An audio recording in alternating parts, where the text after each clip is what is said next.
Boa noite a todas e todos. Sou o professor Juliano Fernandes, Departamento de Educação Física da Universidade Federal de Santa Catarina. É com muita alegria que recebemos vocês para o curso Gestão e Desenvolvimento do Futebol Feminino no Brasil. Eh, Como eu comentei, sou docente da Universidade Federal de Santa Catarina e coordenador do Núcleo de Pesquisa e Desenvolvimento do Futebol. Já o CDFF, que é o Centro de Desenvolvimento do Futebol e Futsal, é um projeto financiado pela Secretaria Nacional do Futebol e Defesa dos Direitos do Torcedor, ligado ao Ministério do Esporte, e possui quatro eixos de execução, sendo eles o diagnóstico do futebol feminino na região sul do Brasil, cursos de capacitação como esse que teremos até amanhã, festivais pedagógicos para crianças e adolescentes, e o quarto eixo são o núcleo de vivência para a prática do futebol e do futsal. Para quem quiser acompanhar os resultados dessa importante política pública, peço que acesse o site do pdef.com.br ou as redes sociais do núcleo, @nupedef.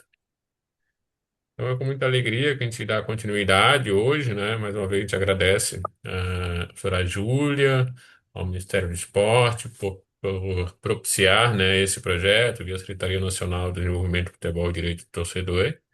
E tem sido muito gratificante ter várias profissionais de diferentes regiões do nosso país, diferentes cidades. Tem sido muito proveitoso. Além disso, eu reitero que no site tem os outros cursos, né? A Júlia já comentou sobre o curso de preparação física, sobre o curso de ensino do futebol para mulheres, temos curso de modelo de jogo, curso para pais, né? Com uma demanda muito atual, além de um curso para desenvolvimento de jovens jogadores. Eu agradeço também a Rafaela e a Ana Lorena por essa importante participação, comente amanhã, e passo a palavra para a Júlia. Obrigada, Juliano. Boa noite, então, a todas e todos. Queria só agradecer de novo pela oportunidade de estar aqui com vocês, pelo convite, Juliano. Também estendo meu agradecimento ao Anderson e ao Paulo e ao Ministério do Esporte. Ontem, né, eu fiquei super feliz ali no momento que a gente abriu para dialogar, para conversar, de saber que tem pessoas de diferentes estados e regiões do Brasil aqui presente. Acho que esse é um dos grandes é, pontos positivos desses cursos online.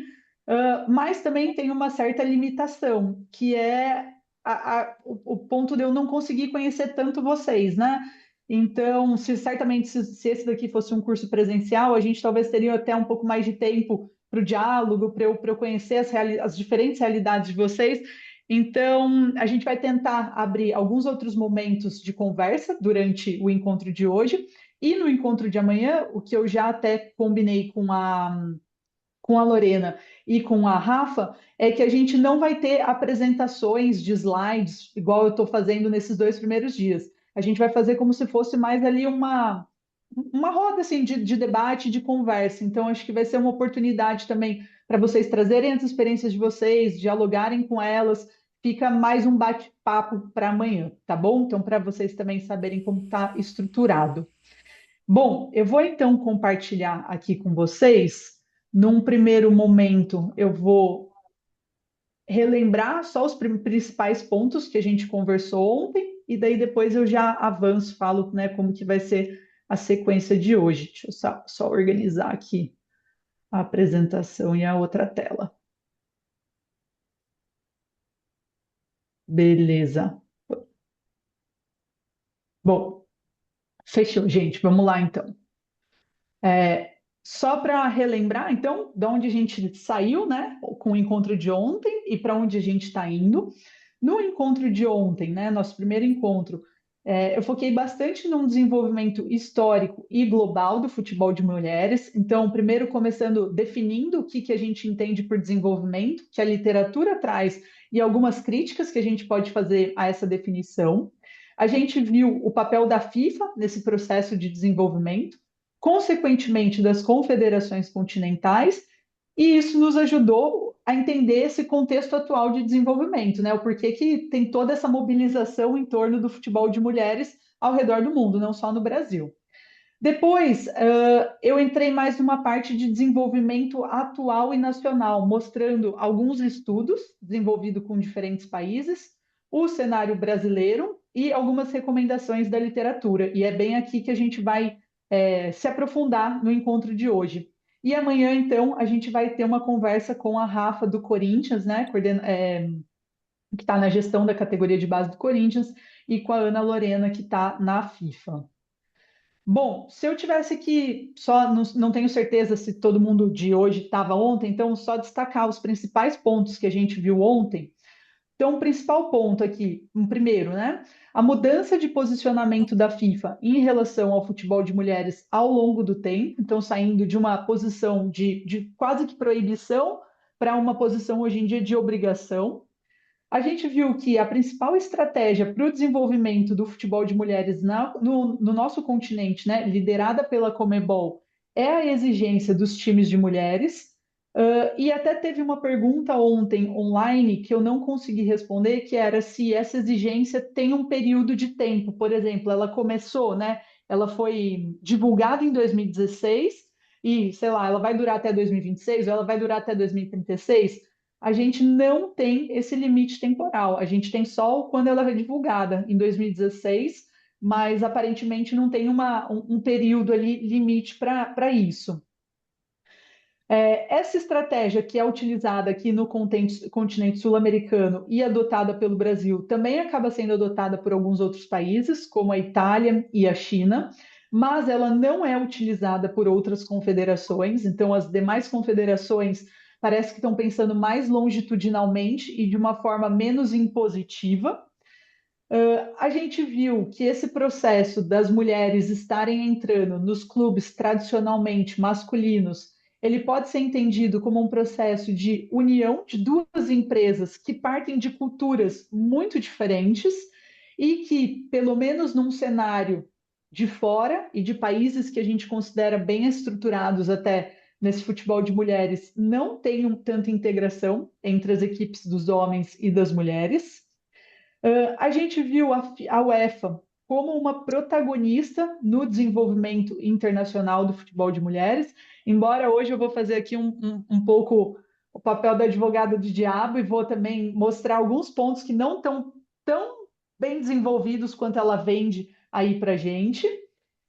Olhando para a CBF e para as federações, a gente destacou a importância do departamento específico de futebol de mulheres, e não só da existência de um departamento, mas como de uma quantidade, quanto maior o número de pessoas ali liderando esse departamento, maior o sucesso desse país ou dessa federação. Os estudos mostram essa associação direta entre existência de um departamento e número de pessoas com o sucesso esportivo. E aí, a gente fez também uma discussão sobre as federações e um campeonato intercontinental. Deixa eu só fazer uma pergunta. Eu não sei se a Lorena está aqui online. Deixa eu só ver. Lô, se você estiver aí e puder falar, só me dá um sinal, porque depois da aula de ontem, a Lorena até conversou comigo que teria algumas questões para complementar aqui sobre as federações e o campeonato intercontinental que foi perguntado. Ju, vocês estão me ouvindo? Estamos, estamos. Estamos. Ah, então tá bom. Obrigada, eu estou no carro aqui, mas daqui a pouco eu já tô em casa, mas sem problema. Não, acho que com relação às federações é importante pontuar também, né? A gente consegue ver o Rio de Janeiro e o Rio Grande do Sul como as federações também melhores ranqueadas. Acho que todo mundo sabe que São Paulo tem um departamento desde 2016, acho que isso é um dos pontos, né, a salientar, por isso muito do que tem desenvolvido, mas tanto o Rio de Janeiro quanto o Rio Grande do Sul também possuem né, principalmente o Rio Grande do Sul, que tem a Gabriela Luzielli, né, que é irmã da Duda Luzielli, uma grande ex-jogadora, e faz um trabalho bem legal. Hoje o Rio Grande do Sul também tem festivais, campeonatos de base, sub-15, bem interessantes. E o Rio de Janeiro tem uma pessoa que também trabalha no departamento de competições com outras coisas, né? Até hoje eu verifiquei com a CBF para tirar essa dúvida, mas a federação, né, do Carioca também tem uma pessoa que olha para as competições femininas. Então, acho que isso mostra essas três federações, né, como elas estão hoje nos três primeiros lugares. Acho que era isso, viu? Júlia, não, só Fechou. reforçando Oi. a fala da Ana Lorena, no diagnóstico que nós estamos fazendo aqui do futebol na região sul, nós podemos entrevistar a Gabriela, então organizamos lá no Rio Grande do Sul um festival no CT do Grêmio, com intermédio da Gabriela, da federação. Então, realmente um grande trabalho que vem sendo feito na Federação do Rio Grande do Sul, relacionado ao futebol feminino. Perfeito, Juliano. Bom, então é isso. Aqui no nosso país, se materializando um pouco disso que os estudos têm mostrado, que a existência de um departamento específico faz com que essas três federações aí estejam liderando esse ranking. Bom, e aí eu comentei com vocês ontem que eu vou orientar toda essa apresentação pelo modelo SPLIS, né? Ele é um modelo de gestão e é um modelo que busca o sucesso esportivo e que ele pode ser aplicado a clubes, a federações, a confederações. Então, ele é um modelo bastante versátil, por isso que eu acabei escolhendo ele para orientar aqui essa apresentação. Então, ele pode talvez abarcar diferentes públicos que estão aqui com a gente. E que nesse modelo SPLIS, ele é basicamente organizado em 9 pilares. Então, são 9 elementos que, quando bem desenvolvidos, é, favorecem, né, ou aumentam as nossas chances de ser bem-sucedido em determinada modalidade. E ontem a gente comecei bem pela base aqui, então pelo investimento, pelas políticas e aspectos da gestão esportiva. E agora eu vou entrar então nos demais pilares. A gente vai fazer um grande bloco aqui sobre participação, desenvolvimento, suporte para a carreira e aposentadoria, e depois entram nesses demais pilares que se encontram aqui à esquerda dessa figura. Bom, então vamos lá, gente, entrando agora para os conteúdos novos de hoje. Falando sobre participação, né? Qual é o cenário da participação dessas meninas no futebol brasileiro atualmente? Para responder isso para vocês, eu estou utilizando como base uma dissertação de mestrado que foi feita agora em 2025 na USP em Ribeirão e que vai fazer entrevistas com essa nova geração de jogadoras. Então, as entrevistas são feitas com jogadoras da categoria sub-20 do Campeonato Brasileiro nos anos de 23 e 24. A gente tem muitos estudos mostrando como que a geração, né, ali da década de 90, começo dos anos 2000, cresceu e quais as oportunidades tiveram ou não. Mas esses primeiros estudos, agora com as jogadoras, né, de hoje em dia, estão saindo atualmente. Então, vou pegar o recorte desse, que talvez seja um dos mais recentes. O que a gente sabe? Que essas meninas têm começado, o início de prática delas tem se dado com 5 anos de idade, que essa prática tem sido iniciada principalmente com familiares homens, que essa prática tem se dado muito em ambientes informais, ou seja, na rua, e formais com escolinhas e escolas.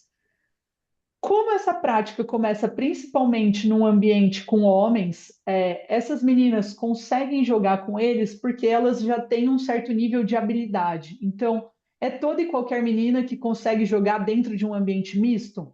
Não. São aquelas que já têm um certo nível e que acabam sendo aceitas por esse grupo. E mesmo assim, mesmo elas já tendo um nível de desempenho relativamente alto, elas ainda sofrem algumas violências e preconceitos dentro desse contexto. Então, acho que um ponto importante quando a gente vai pensar na iniciação, nessa participação das meninas no futebol, é em relação aos ambientes mistos. Então, primeiro ponto para a gente ter em mente: esses ambientes mistos, num processo de iniciação para crianças, eles não têm a influência da maturação. Acho que um argumento que circula no senso comum é que homens e mulheres, meninos e meninas não podem jogar juntos porque tem uma questão de capacidade física que vai diferenciar esses públicos. Isso vale principalmente no contexto de iniciação? Isso não vale. A gente não tem efeitos de maturação e de capacidade física diferenciando meninos e meninas neste momento da vida deles e delas. Mas Júlia, o porquê que então, ainda assim, eu vejo que os meninos têm um nível, têm um desempenho superior ao das meninas? Porque eles têm muito mais oportunidades de prática e acabam se desenvolvendo e chegando né? O nível, o desempenho não é só as habilidades ali não são só desenvolvidas durante o treino, tem muitos ambientes, né, em que eles podem estar praticando e chegando ali mais preparados. Eu acho que tem um ponto muito positivo dos ambientes mistos, que é em relação à possibilidade da gente desconstruir os estereótipos de gênero. Então, quando eu coloco meninos e meninas para treinar, para jogar simultaneamente, e eu tenho uma pedagogia por trás, né, que consegue lidar com tudo isso, consegue fazer esse ambiente um espaço seguro para essas pessoas, esse é um ambiente muito favorável para a gente desconstruir esses estereótipos, para a gente mostrar o potencial das meninas no futebol e na sociedade.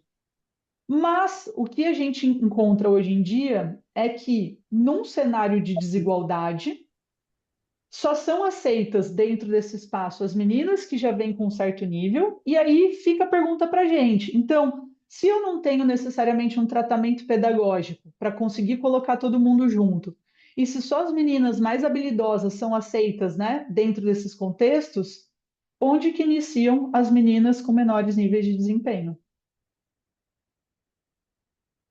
É isso, assim, né? Se só tem espaços mistos e elas não têm essa entrada. Por esse motivo, a gente vai ver um grande apelo dos estudos, né, e um grande movimento de gestores e gestoras para o oferecimento de espaços exclusivos para meninas e para mulheres, tá? Aqui eu vou trazer frases de pesquisas que a gente fez com mulheres que viam, né, algumas oportunidades para jogar com homens e depois foram iniciadas em turmas exclusivamente de meninas. E aí elas colocam, né? Sempre eu sentia que ia jogar com os meninos, mas não sentia que jogava, né? Você sente que você está atrapalhando e que não tem espaço. E aí é uma outra frase. Eu lembro que quando eu passava ali, eu via meninos treinando, nunca via meninas e ficava meio com o pé atrás. Então, o que a gente tem batido muito na tecla é que nesse processo de iniciação é necessário o oferecimento de turmas exclusivamente para meninas e para mulheres, para a gente aumentar a participação esportiva, mas a gente não pode também ser ingênuos e ingênuas de pensar que, por ser somente uma turma exclusiva de meninas ou de mulheres, que não vão existir também violências dentro desses ambientes. Elas existem, inclusive porque muitas delas também não têm consciência do que são violências e o que não são. Mas o que a literatura mostra, né, os estudos mostram para a gente, essas violências ou essas discriminações são muito menores do que nos ambientes mistos. E aí, duas palavrinhas-chave também que vem muito para a gente quando a gente está pensando nesse processo de participação e iniciação é o de ambiente seguro. Então, a gente precisa cada vez mais oferecer ambientes seguros de prática para essas pessoas. O que são esses ambientes seguros? Esses ambientes seguros são definidos de duas formas, tanto do ponto de vista físico, quanto do ponto de vista emocional ou psicológico. O que seriam ambientes seguros do ponto de vista físico? Essas meninas terem campos preservados para jogarem, banheiros e vestiários adequados, materiais esportivos apropriados, uniformes que elas se sintam confortáveis ao utilizar. Então, né, que a gente pergunte para ela também para elas que tipo de uniforme elas se sentem confortáveis ali, vestimentas adequadas e do ponto de vista psicológico, né? Que elas se sintam confortáveis para expressar e para se expressar e para participar sem medo de agressões ou exclusões, que elas se sintam seguras ali para denunciar as agressões e para fazer uma reflexão crítica sobre elas, e também que as pessoas que estejam liderando esses espaços, professores, professoras, treinadores e treinadoras, sejam capazes de explorar os conflitos e as tensões que vão acontecer ali, né? Se eu estou num espaço, num esporte coletivo, é bem esperado que vão ter conflitos, vão ter tensões. O que a gente faz? Coloca isso embaixo do tapete e ignora o que está acontecendo para o nosso treino seguir naturalmente? Não, né? A gente tem que estar preparado de alguma forma para lidar com aquilo e para explorar também. O que significa que a gente precisa ter tanto uma sensibilidade pedagógica e a gente precisa ter formação para lidar com tudo isso. Do que a gente vê também dos cursos que são dados por aí, vão ter cursos de formação de treinadores e treinadoras, professores e professoras. São cursos muito voltados para os aspectos técnicos, táticos e físicos, que são de fato fundamentais, então eles têm que continuar existindo. Mas existe uma série de problemas de ordem emocional e psicológica que acontecem nos treinos e que muitas vezes a gente não está preparado para lidar. Então, esse é um ponto que eu acho que é de atenção e de cuidado para o futuro. Gente, eu não sei se vocês viram, vou até deixar como sugestão entrar no Instagram depois das vibradoras e ver o vídeo que elas fizeram hoje, sobre a estrutura, o ambiente de treino que está sendo oferecido para a equipe adulta do Flamengo, né, de futebol feminino. Se vocês viram esse vídeo, acho que a Yara já até deu um ok aí, aquele vídeo é exatamente o oposto do que é um ambiente seguro. Então, para quem quer saber o que a gente não deve fazer, assistam lá. E aí é isso, assim, é principalmente com equipes de.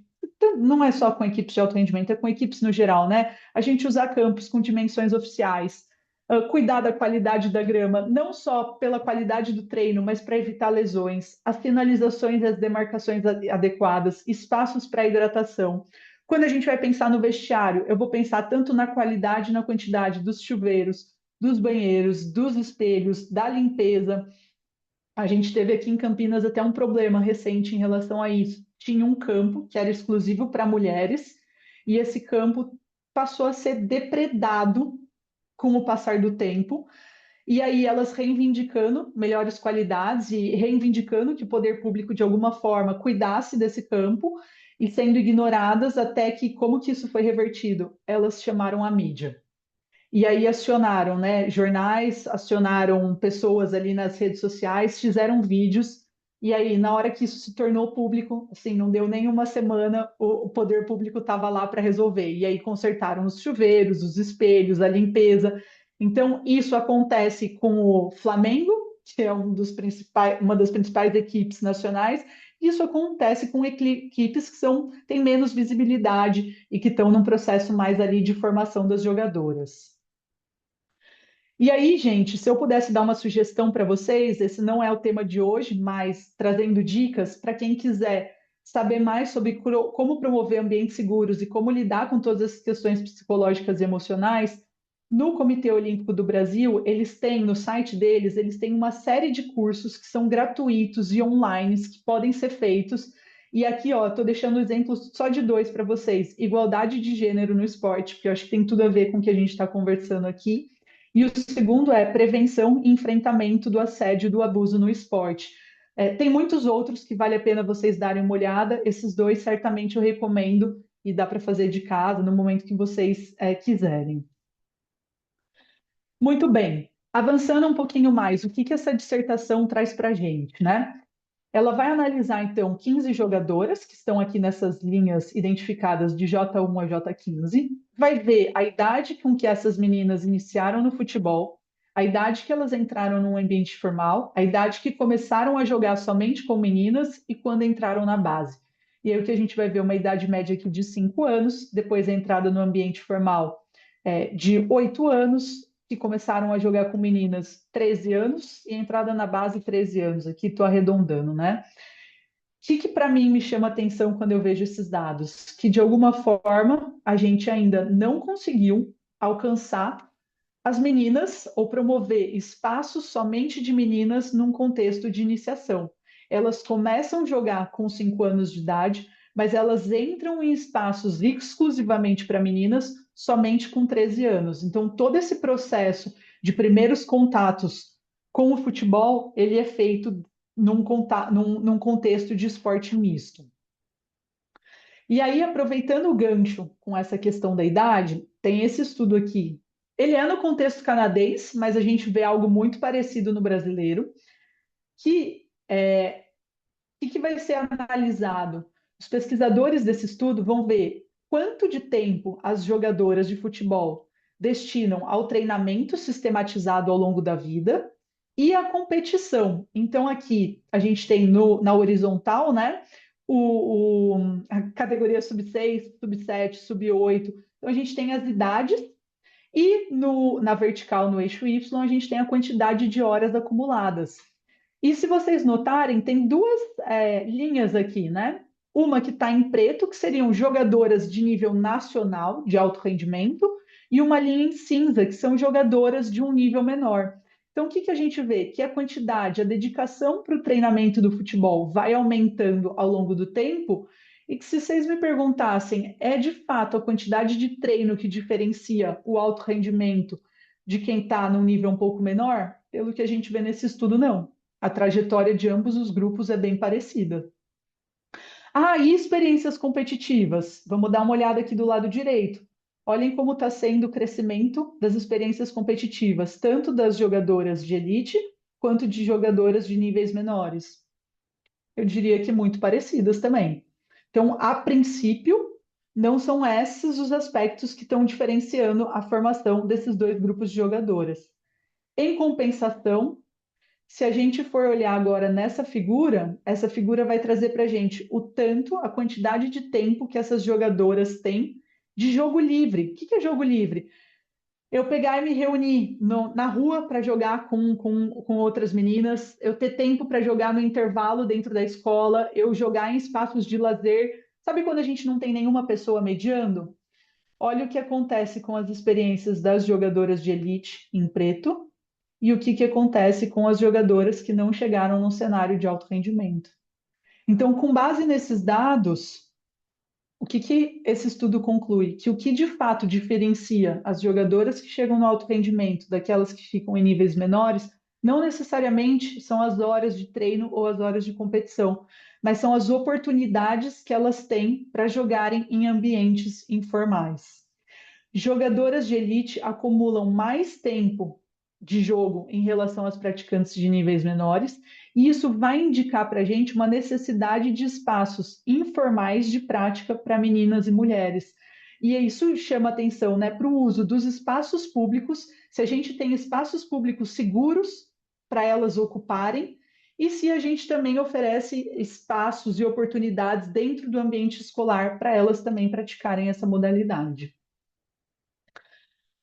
Muito bem, falei ali desse primeiro passo, que é o só do contato inicial com o futebol, que é o contato, o contato ali na iniciação, e agora como que está se dando essa captação das jogadoras num contexto europeu. Acho que a Rafa amanhã vai poder trazer bastante para a gente como que se dá essa captação no contexto brasileiro, a gente já pode fazer alguns paralelos.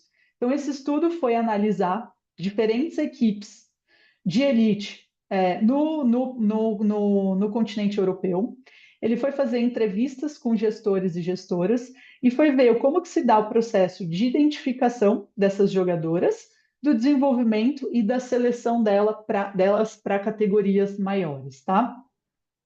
Então, vou trazer os resultados desse trabalho. Então, primeiro, como que se dá a identificação? Onde que eu acho essas meninas para entrarem nas equipes, né, para formar jogadoras de alto rendimento? Esses times têm buscado as jogadoras locais, então eles não têm feito esses processos de seleção muito amplos, o foco deles é em jogadoras locais, devido aos desafios logísticos e financeiros de mantê-las longe de casa em relação à acomodação, escola, distância e muitos outros fatores. E eles têm buscado as jogadoras principalmente em campeonatos mistos, ou seja, não é só no Brasil que a gente não tem conseguido fazer também uma prática exclusiva de meninas na iniciação. Isso vale também para o contexto europeu. No desenvolvimento dessas jogadoras, esses países têm feito com que as jogadoras com melhor desempenho também participem de categorias maiores. Elas também são estimuladas a participarem de competições mistas, enquanto é possível, ali nessas etapas iniciais de formação, e tem fomentado as oportunidades competitivas. O que eles têm pensado em relação ao desenvolvimento dessas jogadoras? Minimizar o tempo que elas levam em viagem de casa para o treinamento, em viagens nas experiências competitivas. Esses clubes têm fomentado um diálogo constante com familiares dessas jogadoras e tem tentado estabelecer um bom relacionamento com as escolas. E quando essas equipes precisam decidir, né, se vão continuar com essas jogadoras ou não, pensando numa categoria sub-19, pensando já na progressão para o adulto, o que eles falam? Que essa decisão de manter ou não no sub-19 é uma decisão que eles tentam jogar o mais para frente possível, o mais tardiamente. E o que eles recomendam é ter uma paciência para decidir se elas ficam ou não, justamente porque elas começam mais tarde nesses clubes. Então, se elas começam mais tarde, eles tentam manter o máximo possível delas dentro nesses clubes, para daí sim aumentar essa carreira e depois decidir quais vão ficar ou quais não. Então, faz sentido pensando que é um processo mais tardio de entrada nessas equipes. O que a gente sabe do contexto brasileiro? E aí eu vou trazer resultados de entrevistas com gestores e gestoras aqui no nosso país. Nas categorias de base, mesmo nesses clubes mais tradicionais, muitas utilizam espaços que são cedidos a partir de parcerias com outras instituições. Então, a gente tem prefeitura cedendo os espaços de treino. Na região sul do país, se eu não me engano, tem o SESC também atuando como uma instituição parceira, fornecendo aí espaços de treino. Então, as categorias de base não necessariamente estão ocupando os mesmos espaços da categoria adulta. Existem diferentes formatos de contratação com essas jogadoras, desde contratos de formação, bolsa e entre outros. Um cenário que a gente não tem muito, não é uniforme no nosso país, é em relação a alojar ou não alojar. Então, tem equipes já bem estruturadas que conseguem trazer meninas de diferentes regiões do país e conseguem oferecer um alojamento e dar todo um cuidado para essa formação delas. E tem equipes que assumem de uma forma assim muito tranquila: olha, a gente não tem condição de fazer a formação e receber essas jogadoras, então a gente acaba trabalhando com o desenvolvimento somente de jogadoras locais, que é um pouco o que a Europa faz hoje em dia. Muitos desses gestores e gestoras relatam para a gente o medo e um risco de perder recursos, de perder as categorias de base, a depender do que acontece com o desempenho da categoria masculina adulta. Então, se a masculina cair, se a masculina tiver menor desempenho, se a masculina receber menos dinheiro, a primeira âmbito que vai ser afetado vão ser as categorias de base femininas. E um ponto em comum que a gente encontrou é uma ausência de currículos de formação específico para formar meninas e mulheres. Isso, inclusive, eu tenho recebido muito ao longo desses últimos anos, com essas equipes se estruturando. Tem na literatura propostas de currículos de formação para meninas e mulheres? Onde que eu posso me basear para construir um para minha própria equipe? E, gente, eu vou falar para vocês que isso a gente ainda não tem proposto na literatura. A gente não tem estudos mostrando quais são os conteúdos, quais são as metodologias, quais são as avaliações para serem feitas ao longo de todo esse processo de formação, que respeite também todas essas especificidades de meninas e mulheres. Nós aqui, a gente tem trabalhado no desenvolvimento de um currículo de formação, mas eu acho que esse é um passo ainda que está muito inicial no nosso país. Bom, falei disso tudo aqui em relação à participação e ao desenvolvimento das jogadoras.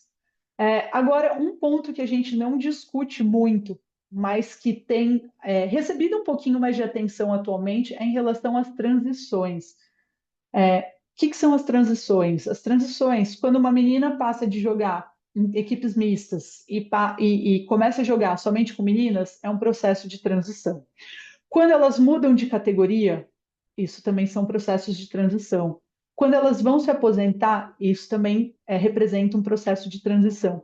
O que a gente sabe sobre isso? O que está sendo bem feito ou quais são os desafios enfrentados por essas jogadoras nos processos de transição? No Brasil, não sabemos ainda como está sendo feito de fato em larga escala, mas a gente tem referências de alguns outros países. Quando a gente fala de transições dentro do esporte, a gente vai caracterizar essas transições dentro de dois grandes grupos, tá? Transições que a gente chama de transições normativas e transições denominadas de não normativas. Transições normativas são aquelas transições que são esperadas, que vão acontecer, né, para todas as jogadoras ali ao longo das carreiras delas, que incluem as mudanças de categoria, a aposentadoria e que podem ser planejadas e que podem ter os seus desafios minimizados também.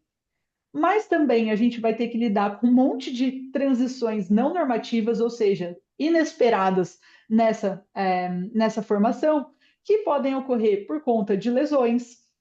Uma pandemia ou uma crise também vai gerar uma transição ali inesperada, problemas familiares, questões financeiras, e que isso tudo fica mais difícil. Então, vamos olhar para aquelas que a gente pode minimizar os danos, que são as transições normativas. Vou trazer então o que a gente tem no cenário atual, que são de estudos com a Inglaterra e de estudos com a Noruega, dois países que a gente considera bem estruturados, inclusive, nesse futebol de mulheres. E aí, o que a gente vê em relação às jogadoras? Um desafio muito grande, né, nas transições da base para o adulto, de conciliar o futebol com a educação, e isso as jogadoras citam inclusive, como principal desafio. Muitas sentem o impacto das maiores exigências físicas e da maior intensidade do jogo quando elas fazem essas transições. O distanciamento da vida social, e aqui tem um ponto que muitas jogadoras relatam um medo de errar diante de jogadoras que elas admiram ao longo da vida. Então, uma jogadora que vai ter, sei lá, 18, 19 anos e está fazendo uma transição para uma categoria adulta, provavelmente está jogando com jogadoras de 30, 31, 32, até 35 anos. Então, que foram jogadoras que elas assistiram provavelmente ao longo de toda a vida. E isso gera todo um peso para elas. O que esses estudos vão trazer para a gente, então, do ponto de vista de implicações práticas?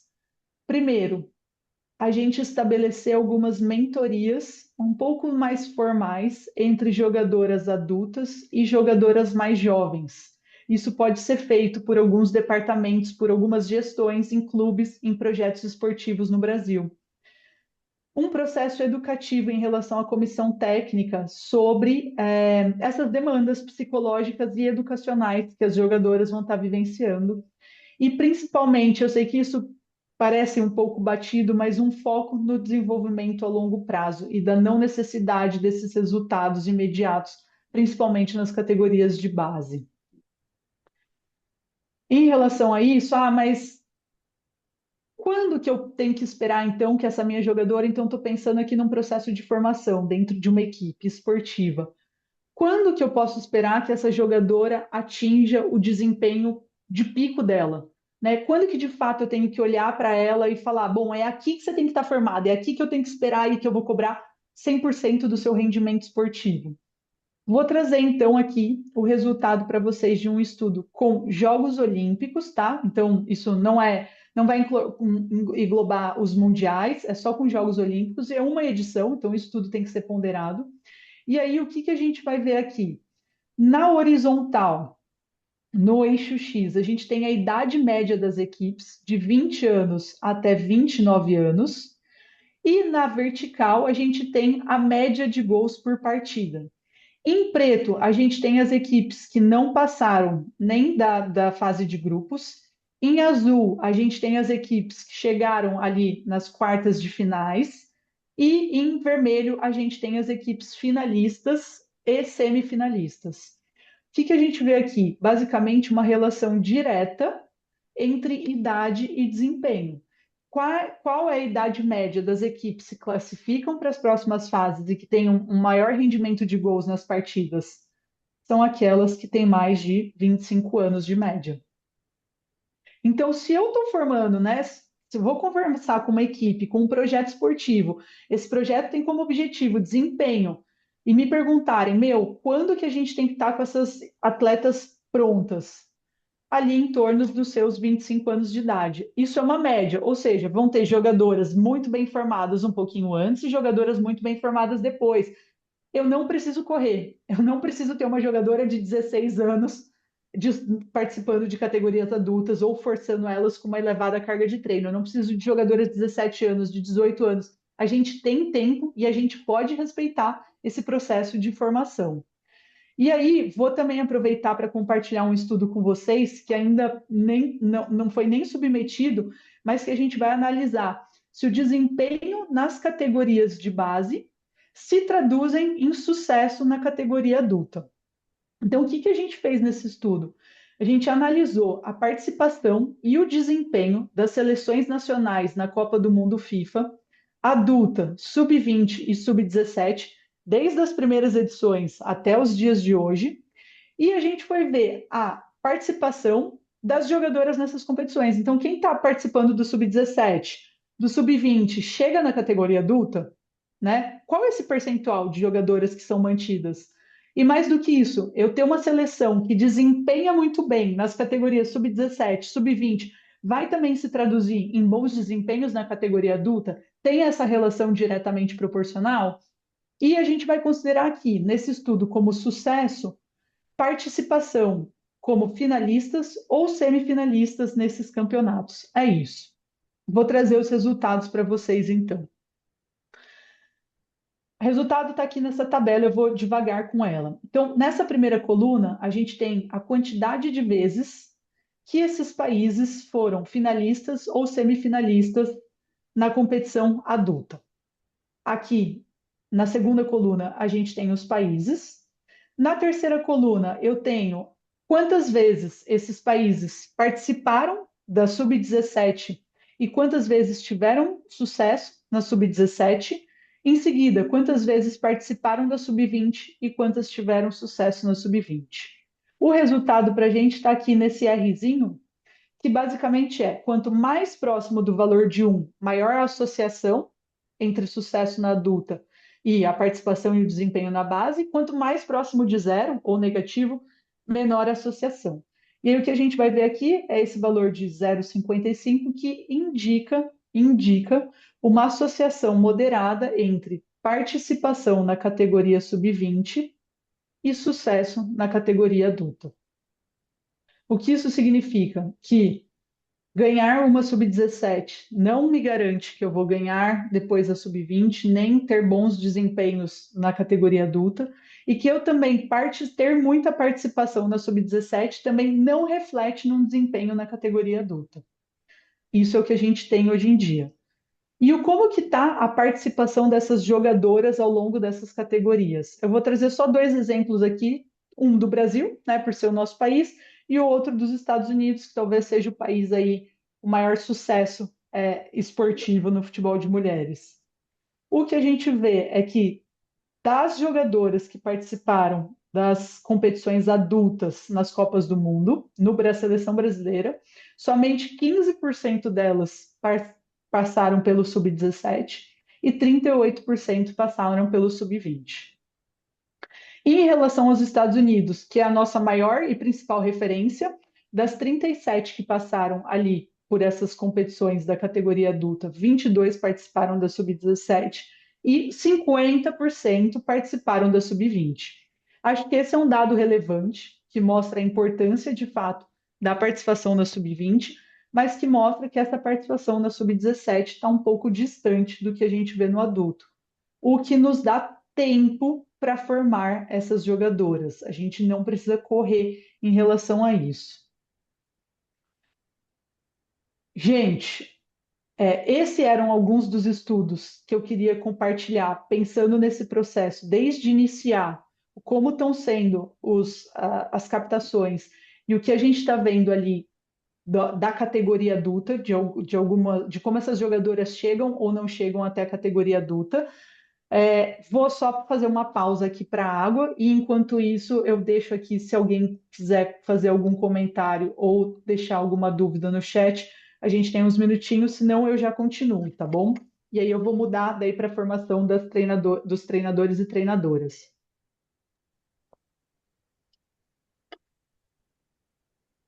Boa noite, professora. Oi, boa noite. É o Rosenildo aqui. Parabéns aí pela aula. E a minha questão é sobre a parte, me corrija se eu estiver certo, normativa e não normativa, certo? Certo. na não normativa, as duas últimas questões ali, eu acho que é o fator mais crucial para essas meninas desenvolverem um trabalho legal, né? Porque eu acho que o fator família e o fator financeiro, eu acho que pesa muito para a maioria, sendo que não tem recurso. Como resolver esse problema aqui no Brasil? Tendo em vista que na Europa, eu acho que creio que seja um pouco mais viável, né? Mas e aqui no Brasil? Como resolver essa questão? Obrigado. Obrigada, Rosenildo. Tá certíssimo isso que você falou, então, da questão das transições não normativas, que são as transições não tão esperadas, e aí a gente tem tanto a família como o financeiro impactando. Uma das possibilidades que a gente teria, mas que depende muito dos clubes e das organizações esportivas, seria se a gente conseguisse ter mais projetos esportivos espalhados ao redor do nosso país. Como hoje em dia a gente tem poucos projetos e categorias de base bem estruturados, o que tem acontecido muito? Jogadoras de muito longe têm que se deslocar para ter uma oportunidade ou uma chance ali de serem vistas nesse processo formativo. E isso gera isso que você está falando, né? O distanciamento da família e um outro problema. Muitas vezes essa família fica longe, mas ela tem que custear essa menina que está distante e que tá investindo nela, né, para ela ser bem sucedida e talvez no futuro dar um retorno para essa família. Mas eu vejo isso como um problema de que a gente está num país com uma dimensão continental e que a gente tem poucas categorias de base estruturada. Se mais equipes tivessem essas categorias estruturadas, talvez a gente teria mais pulverizado ao redor do país.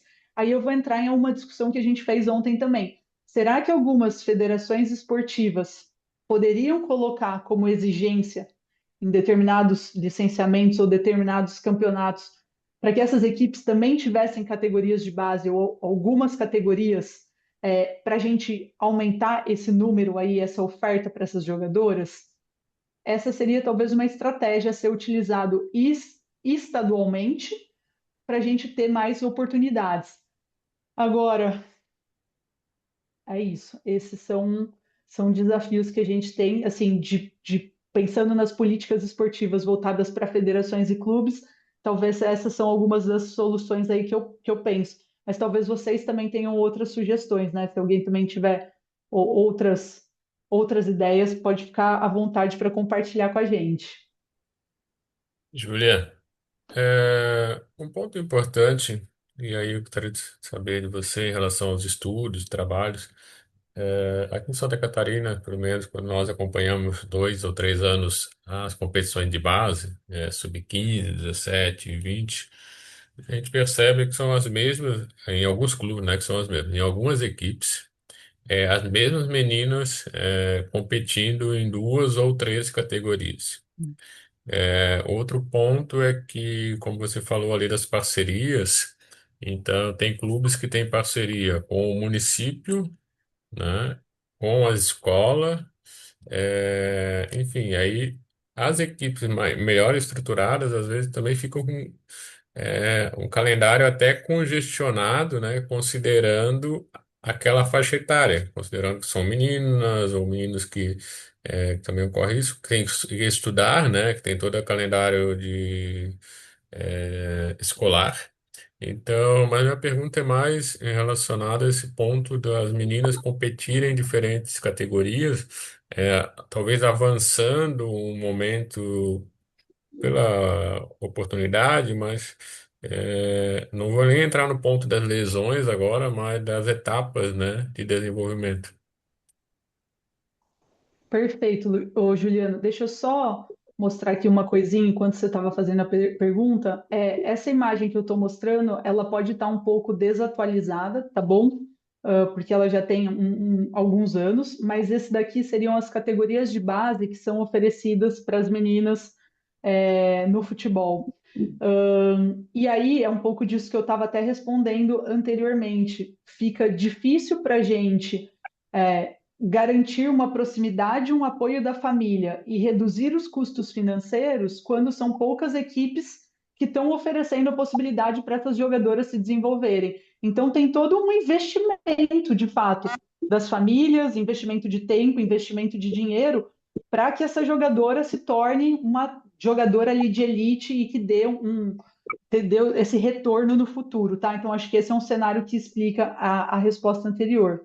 Agora, Juliano, do que você perguntou, deixa eu só pausar enquanto isso aqui, eu acho que é uma pergunta super pertinente e que eu já até conversei com algumas pessoas próximas que estão envolvidas aí no futebol de mulheres, e me parece que tem muita, tem muita gente queimando etapa nessas equipes competitivas. Então, eu tenho uma menina muito boa num sub-17, eu tenho uma menina muito boa com 15, com 16 anos, e eu vou pôr ela para jogar nas categorias mais velhas, né? Inclusive porque elas podem fazer a diferença e podem trazer, talvez, uma maior chance ali de sucesso.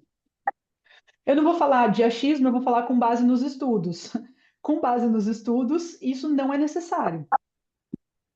O que os estudos estão mostrando para a gente é que a gente tem tempo para desenvolver essas jogadoras que estariam chegando no auge, no pico ali do seu desempenho com 22, 23, 24, 25 anos. Quais os problemas que eu vejo em relação a trazer uma menina de 16 anos, de 17, para jogar com uma categoria adulta, de queimar essa etapa, para além da própria lesão que você já trouxe? A sobrecarga, e a sobrecarga não só física, mas psicológica, a questão da intensidade do jogo, que muda muito, e a questão também do relacionamento com essas jogadoras que são mais velhas, né? Não é trivial você colocar uma menina de 16, 17, 18 anos para se relacionar com uma jogadora de 30, 31. Tem uma série de problemas e também de desafios e algumas violências que acontecem nesse sentido. Então, eu entendo quem faz essa escolha, porque às vezes precisa ganhar acima de tudo e vai arriscar tudo e vai pôr a vida de uma jogadora ali em desenvolvimento em risco, mas com base nos estudos eu diria que não é necessário, tá? Então, acho que seria isso. Obrigado. Beleza. Bom, vou voltar então para cá para a gente continuar e entrar um pouquinho agora na questão da formação de treinadores e treinadoras, que entra como é, mais um pilar de desenvolvimento para a gente. Deixa eu compartilhar aqui. E aí vou mostrar cenário Brasil e cenário fora do Brasil, tá? Beleza. Foi. Bom, o que a gente sabe hoje em dia dos treinadores e treinadoras? Mundialmente, somente 5% desses treinadores e treinadoras são mulheres. Esse é um percentual bastante baixo ao redor do mundo. E aí, existe uma tendência, sempre que a gente vai conversar sobre treinadores e treinadoras, das pessoas falarem: ah, mas no contexto europeu é mais desenvolvido, ah, mas no contexto europeu tem mais oportunidade. Acho que a gente tem que olhar com um pouco de cautela em relação a isso. Quando a gente vai pegar para os percentuais de mulheres treinadoras na Alemanha, na França, na Noruega, até nos Estados Unidos, que é a maior referência ali no futebol de mulheres, os percentuais de mulheres atuando nos campeonatos, né, de futebol femininos nacionais, ainda assim é bem baixo, de 20, 30% quem está mais à frente, mas aí fica nesse percentual. Poderia perguntar para vocês, né? E tudo bem, se esse é o cenário internacional, como que estão os dados das mulheres no Brasil? Esse daqui são os dados que a gente tinha, então, na horizontal, as edições de 2010 até 2025, e na vertical, o percentual de mulheres que estavam atuando no Campeonato Brasileiro de Futebol Feminino em relação ao todo. Elas estavam girando aqui, antes das exigências da CBF e da Conmebol, entre 10% a 20%. Era isso que a gente tinha, antes da exigência. E aí uma grande dúvida que a gente tinha era o que vai acontecer depois que a exigência passar a valer? E por que a gente tinha essa dúvida? Porque Aconteceu um fenômeno nos Estados Unidos chamado de Title IX, que nos dava um cenário bastante pessimista para o que vinha aí para frente no Brasil. Olha o que aconteceu lá nos Estados Unidos. Na década de 60, foi feita uma política esportiva que tem a seguinte característica: tudo o que for investido no esporte para homens, no contexto educacional, tem que ser investido de igual magnitude no esporte para mulheres. Isso existe desde a década ali de 70. E não é à toa que o esporte de mulheres nos Estados Unidos é uma referência. Desde então, o número de praticantes aumentou muito, a infraestrutura melhorou e o país se consolidou como uma potência. Perfeito. O que aconteceu com as treinadoras dentro desse contexto? Na década de 70, elas correspondiam a 90% desse público atuando como treinadoras no contexto educacional, e em 2014 elas caíram para 40%. Então a gente vê curvas opostas. Se por um lado aumenta o número de jogadoras, por outro tem uma diminuição drástica das treinadoras. E aí sempre uma pergunta que vem quando a gente apresenta esses dados. Ah, mas o porquê, né? O que explica isso? O que está por trás disso? O que essas pesquisadoras trazem para a gente como explicação é o seguinte: quanto mais dinheiro e quanto mais visibilidade é dada ao esporte de mulheres, mais os homens se interessam por trabalhar nesses esportes. E aí eles acabam ocupando esses espaços que antes eram majoritariamente ocupados por mulheres. A gente não sabia o que ia acontecer no Brasil, né? Essa era uma dúvida. E, felizmente, agora em preto são os dados, né? Depois das exigências, esse número não caiu, ele inclusive até aumentou um pouco. Então, a gente tem um aumento da participação das mulheres, mas isso também, né, vem acompanhado por diversos desafios nessa carreira profissional. Vou trazer só um pouquinho mais de números e aí a gente já entra também nesses desafios. E o que tem acontecido num contexto de Copa do Mundo? Está aqui. No contexto de Copa do Mundo, de 91 até a última edição 2023, aqui na horizontal, todas as edições, e na vertical, a participação percentual de homens em azul claro e de mulheres aqui num azul escuro, talvez um roxinho. A gente vê uma diminuição da participação dos homens como treinadores e um aumento da participação das mulheres como treinadoras. A gente alcançou uma igualdade numérica? Não. Elas estão em 40%, eles estão em 60%. Mas se eu pudesse falar do ponto de vista de um ganho de espaço, eu vejo um cenário otimista, eu vejo um cenário positivo aqui.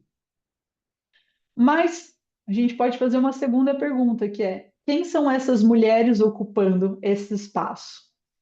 Então, aqui eu vou ter nessa tabela todas as edições, de 91 a 23, e a quantidade progressiva das mulheres participando da competição.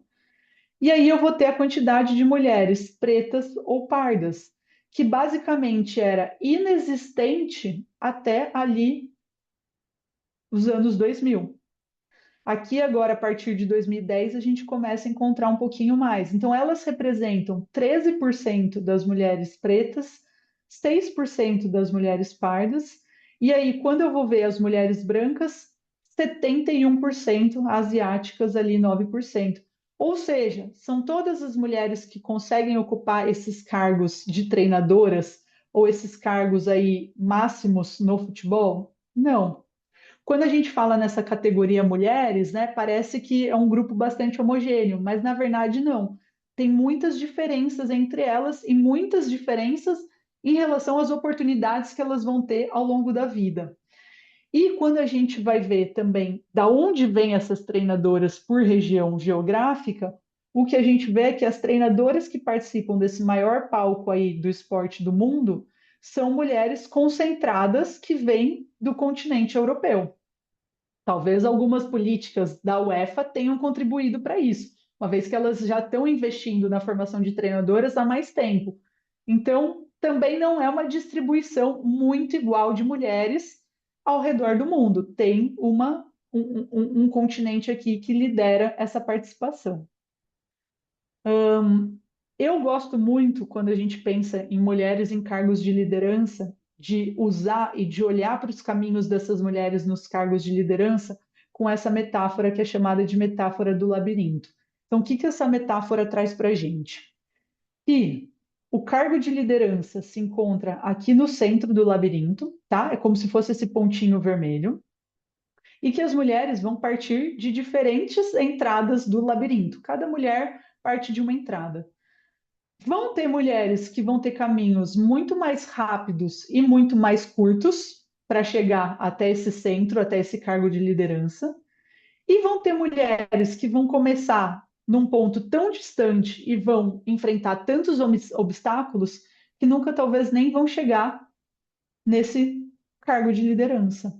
E o que que vai diferenciar esses percursos, né? Agora trazendo um pouco mais para nosso dia a dia. O que que vai diferenciar se esse caminho ele é mais curto, ele é mais longo, ele tem mais ou menos dificuldades?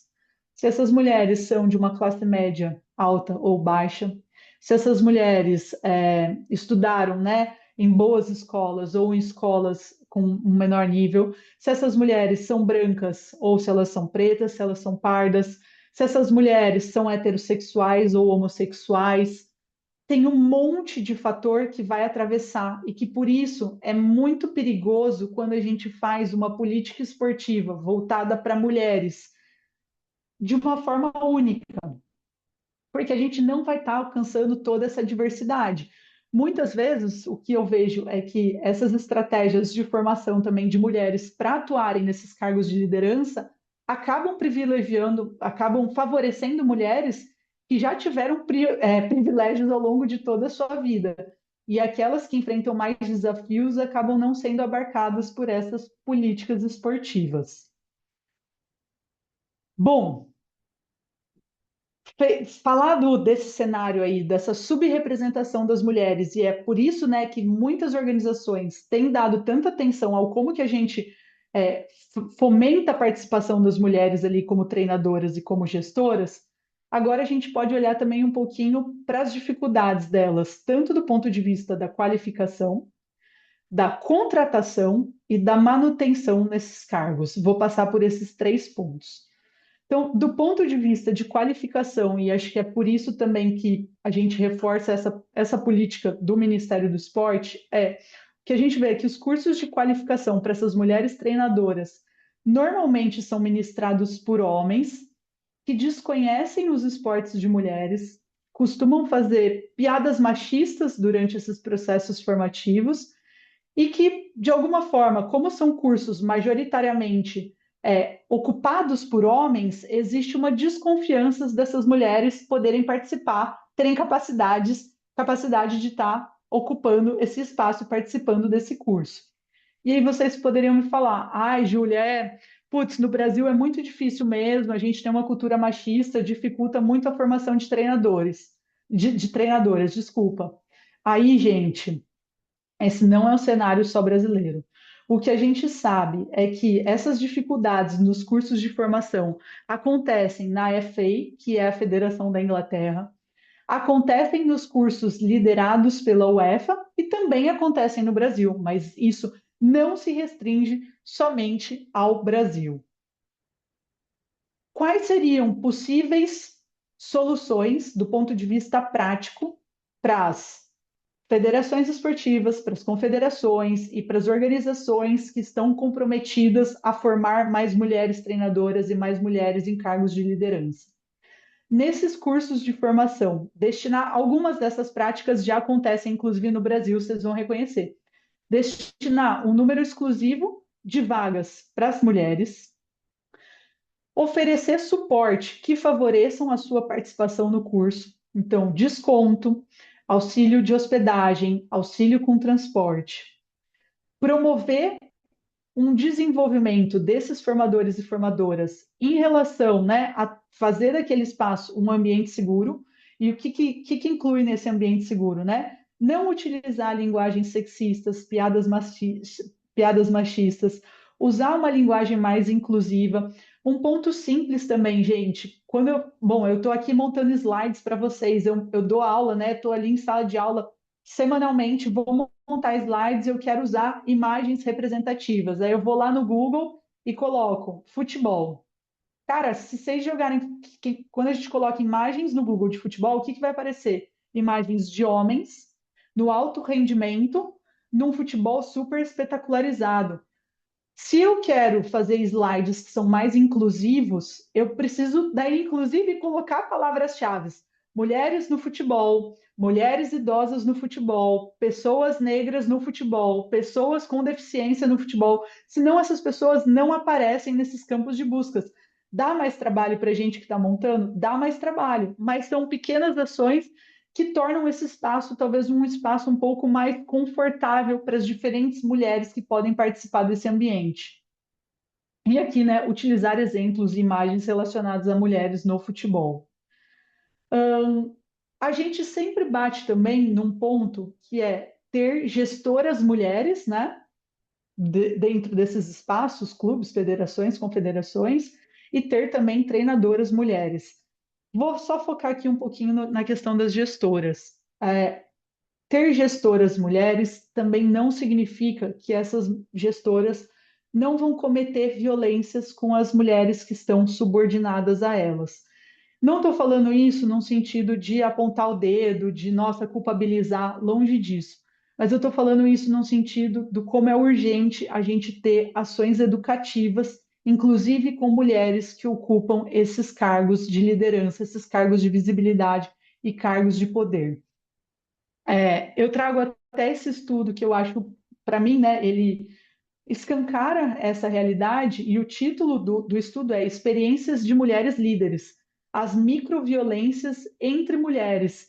Então, é muito comum que mulheres em altos cargos de gestão, sem saberem, por isso que é chamado de microviolências, porque são violências que muitas vezes passam de ser percebidas de tão comuns que elas são no nosso dia a dia, elas cometam violências contra as mulheres, entre elas a objetificação sexual, muitas vezes aquele distanciamento e a exclusão de alguns grupos sociais. Provavelmente vocês já viram uma situação como essa ou já vivenciaram na pele. Mulheres que cobram ou julgam a aparência de outras mulheres, isso também é um tipo de violência, e uma negação ali de eu não vejo gênero, para mim não importa se é homem ou se é mulher. E, gente, importa muito, porque as oportunidades ao longo da vida foram muito diferentes. Então, às vezes, essas líderes falam: não, eu não vejo, né? Eu contrato ali só pela competência. Isso, de alguma forma, já joga contra, e eu também já vou justificar isso. No processo de contratação, por que existe esse discurso? Para mim, tanto faz se é homem ou se é mulher, eu só vou ver o currículo da pessoa. Esse discurso, às vezes não, ele pode ser perigoso. Eu vou trazer aqui um estudo que nos mune de informação de jogar contra esse tipo de argumento. Então, esse estudo ele é um experimento que foi feito com professores e professoras num contexto universitário e norte-americano. Então, vamos lá. Os Estados Unidos, ele é um país que tem um certo...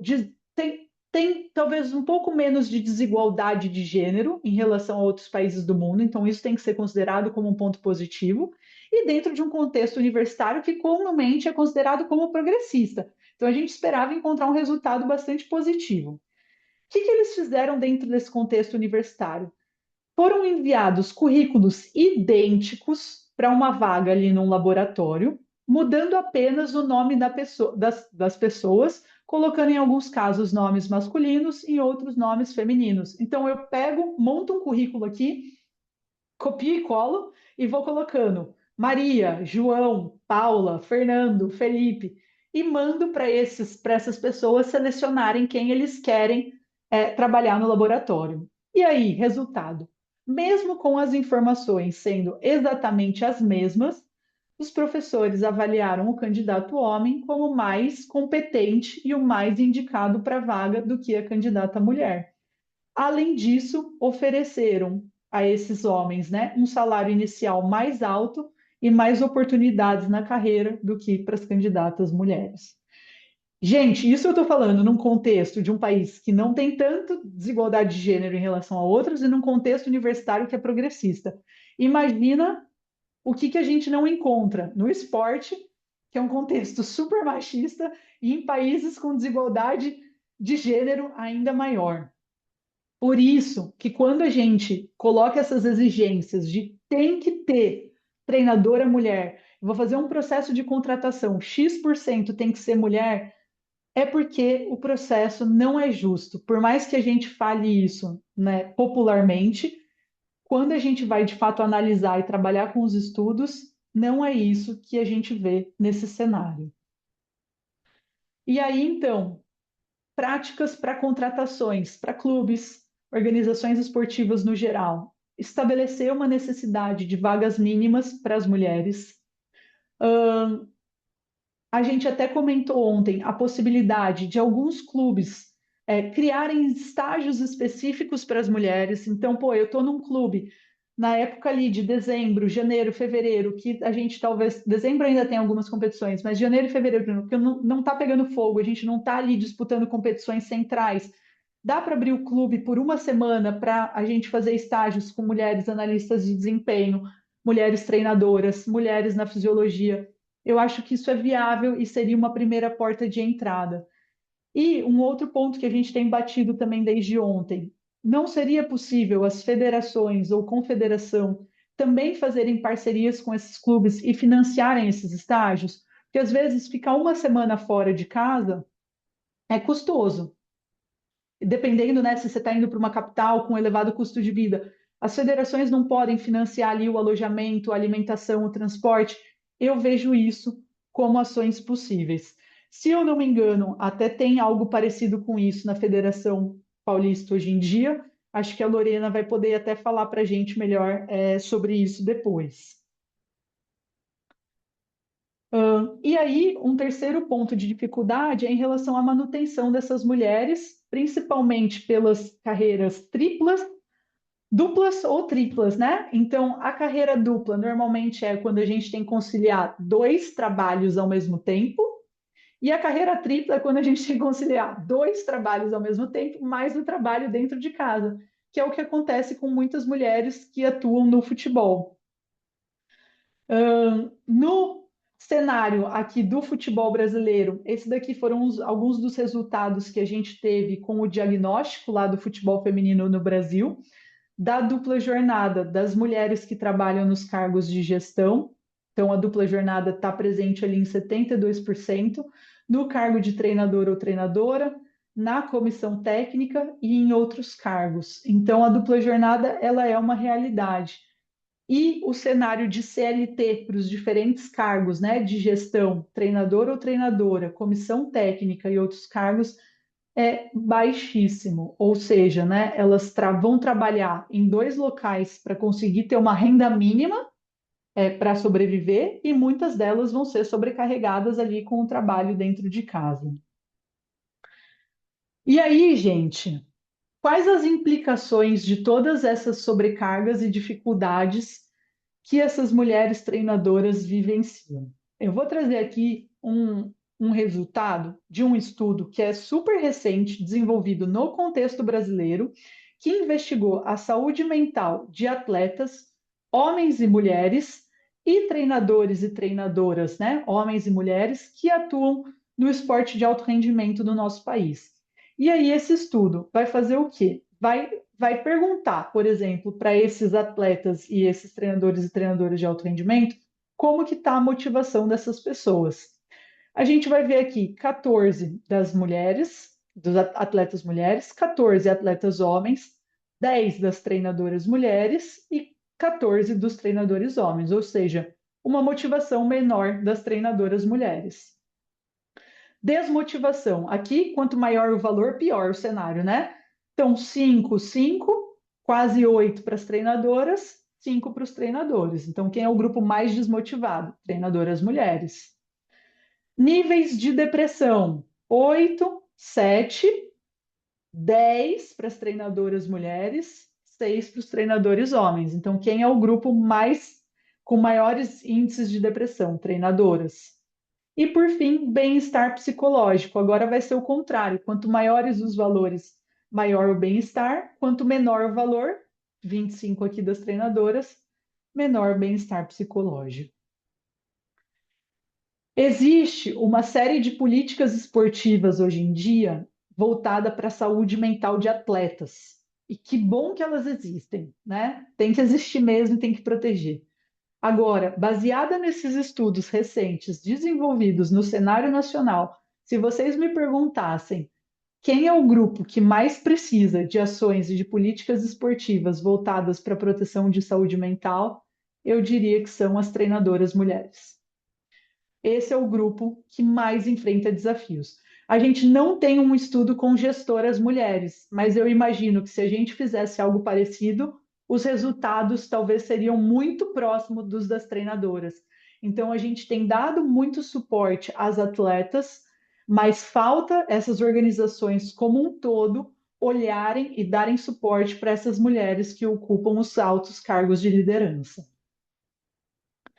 E aí, com base em todos esses dados, né, que a gente acabou de ver, eu acho que a gente pode, né, ir fechando até com uma pergunta.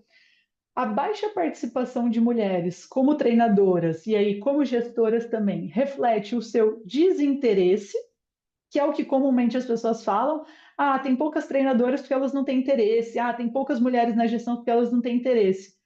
É um desinteresse ou é uma maior evasão desse caminho profissional diante de todos esses desafios vivenciados ao longo da vida? Eu acho que quando a gente tem acesso a todos esses dados e a todas essas informações, a gente consegue entender muito bem o porquê que são cargos ainda pouco ocupados por essas mulheres. Isso tudo que eu falei, inclusive, são de mulheres que normalmente atuam no esporte de mulheres, né? No Campeonato Brasileiro de Futebol Feminino. Imagina se a gente for pensar nas mulheres que atuam nas equipes de homens. Aí os desafios são ainda maiores. Esse daqui também é um trabalho que a gente fez lá na Unicamp, da Joana, que ela foi ver a participação das mulheres nesses cargos de liderança no Campeonato Brasileiro de Futebol Feminino. Então, em média, elas representam 39% das líderes e os homens 61%. E a gente foi ver a presença dessas líderes nas respectivas equipes no Campeonato Brasileiro de Futebol Masculino. E aí a gente vê que esse percentual de participação das mulheres vai cair para 7%, enquanto os homens estão em 93%. E a gente ainda podia perguntar, né? Mas quais são esses cargos ocupados por esses 7% das mulheres? Não vão ser os cargos de treinadora, de auxiliar, de preparação física.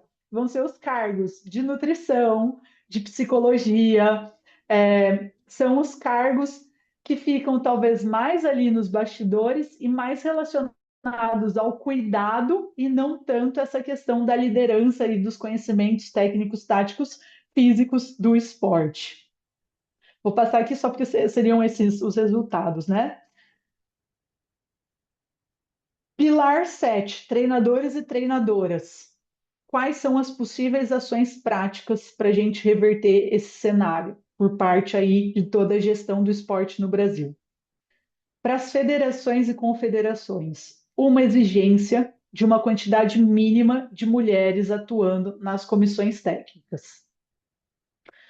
Cursos formativos com mulheres liderando esses cursos, bolsas de estudos para as mulheres, políticas contra assédio, canais de denúncia seguro e sempre eu vou bater na tecla das ações educativas.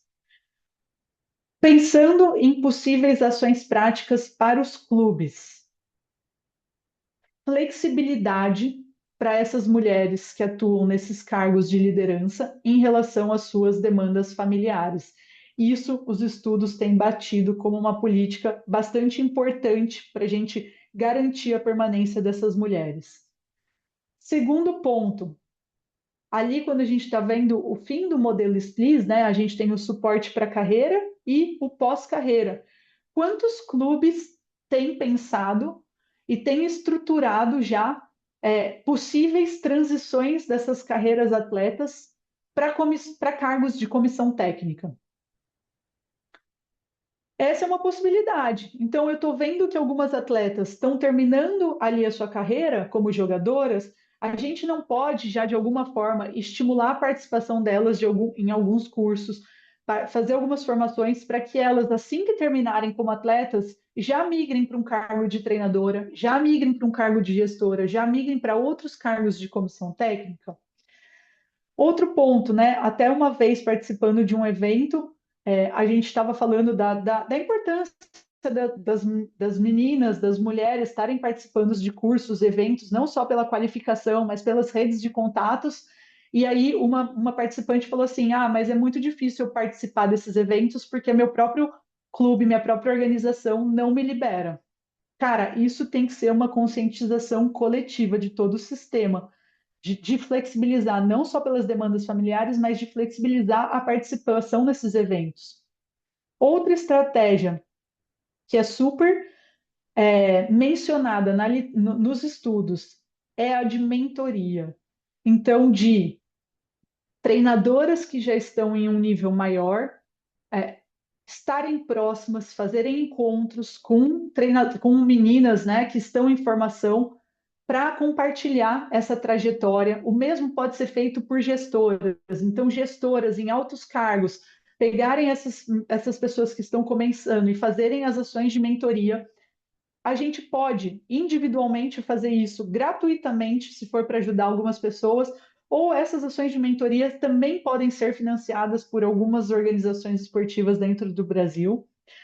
Auxílio parentalidade e, de novo, aqui, ações educativas. Isso é tudo o que a gente vê também como boas práticas dentro dessa literatura internacional. Gente, vou parar aqui de novo, rapidinho, para beber uma água. Se alguém tiver dúvidas, comentários para fazer sobre esse bloco, ou também complementar, podem ficar à vontade. Oi, o Rosenildo mais uma vez, professora. Professora, em relação a uma formação, tem de vista que na federação, né, na CBF, a porcentagem dos valores para a mulher é mais em conta, 50%, Uhum. né, enquanto para os homens. Mas a senhora também não acha que encarece muito esses cursos de formação? Poderia ser mais flexível os valores, tendo em vista que a demanda também é muito pouca para a mulher também, mas é assim também para homem, porque eu estou tentando fazer a, a certificação, sou formado em educação física, e eu acho que isso deveria ser um facilitador para que, pô, você já é formado em educação física, você já está na área, na área em si, e você não poderia ter uma facilidade para fazer essa formação dentro da CBF? Seria um custo mais em conta? Obrigado. Perfeito, Rosenildo. Eu deixei anotado aqui. Eu vou só passar já a palavra para a Andrea e para o Gustavo, que também levantaram a mão, e daí depois eu já tento responder junto, porque pode ser também que sejam assuntos em comum, tá bom?